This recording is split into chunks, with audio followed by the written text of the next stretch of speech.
माँ दुर्गा की दूसरी रूप 9 शक्तियों का दूसरा स्वरूप ब्रह्मचारिणी का है। यहाँ ब्रह्मा शब्द का अर्थ तपस्या है। ब्रह्मचारिणी अर्थात तप की चारिणी, तप का आचरण करने वाली है। वेद तत्व और तप ब्रह्मा शब्द के अर्थ है। ब्रह्मचारिणी देवी का स्वरूप पूर्ण ज्योतिमय एवं अत्यंत भव्य है।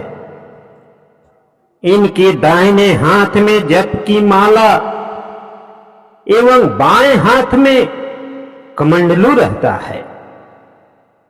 अपने पूर्ण जन्म में ये हिमाचल के घर पुत्री के रूप में उत्पन्न हुई थी। तब नारद के उपदेश से उन्होंने शंकर जी के पति के रूप में प्राप्त करने के लिए अत्यंत कठिन तपस्या की थी। इस दुष्कर तपस्या के कारण उन्होंने तपस्चारिणी अर्थात ब्रह्मचारिणी के नाम से अभिहित किया गया। 1000 वर्ष उन्होंने केवल फल मूल खाकर जीवन व्यतीत किए थे और 100 वर्षों तक केवल साकर निर्वाह किया था।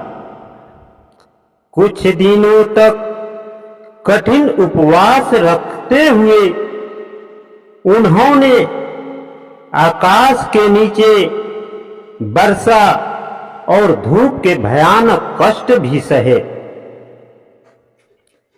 इस कठिन तपस्या के पश्चात 3000 वर्षों तक केवल जमीन पर टूटकर गिरे हुए बेलपत्रों को खाकर वह भगवान शंकर जी की आराधना करती रही।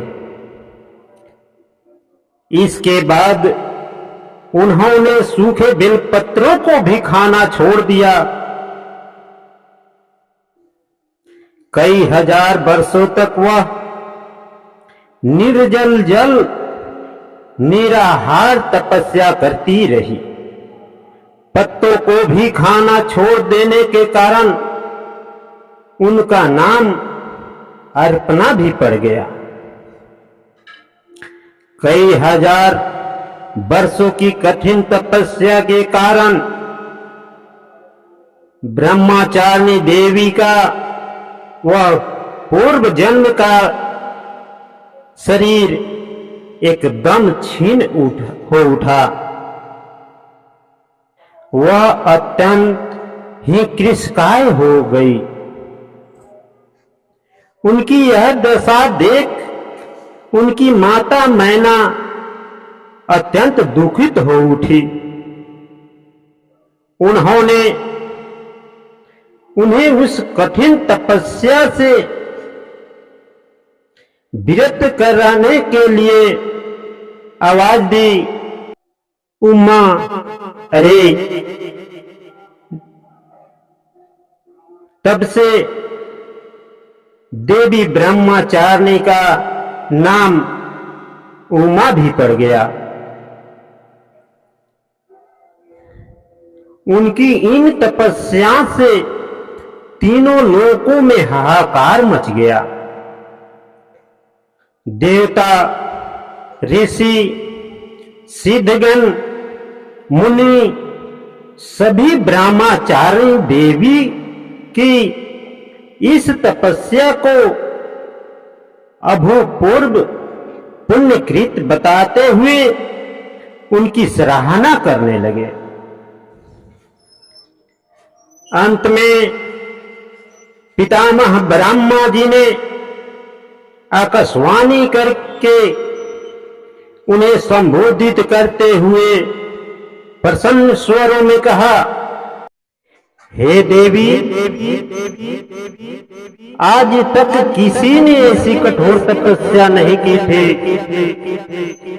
ऐसी तपस्या तुम ही से ही संभव थी। तुम्हारे इस अलौकिक कृत्य की चतुर्दिक सराहना हो रही है। तुम्हारी मनोकामना परिपूर्ण होगी। भगवान चंद्रमौली शिव जी तुम्हें पति रूप में प्राप्त होंगे। अब तुम तपस्या से विरक्त होकर घर लौट जाओ। शीघ्र ही तुम्हारे पिता तुम्हें बुलाने आ रहे हैं। माँ दुर्गा का यह दूसरा स्वरूप भक्तों और सिद्धों को अनंत फल देने वाला है। इसकी उपासना से मनुष्य में तप, त्याग, वैराग्य, सदाचार और संयम की वृद्धि होती है। जीवन के कठिन संघर्ष से भी उसका मन कर्तव्य पद से विचलित नहीं होता है। मां ब्रह्मचारिणी देवी की कृपा से उसे सर्वत्र सिद्धि और विजय की प्राप्ति होती है। दुर्गा पूजा के दूसरे दिन इन्हीं के स्वरूप की उपासना की जाती है। इस दिन साधक का मन स्वाधिष्ठान चक्र में स्थित होता है। इस चक्र में अवस्थित मन वाला योगी उनकी कृपा और भक्ति प्राप्त करता है। जय माता दी।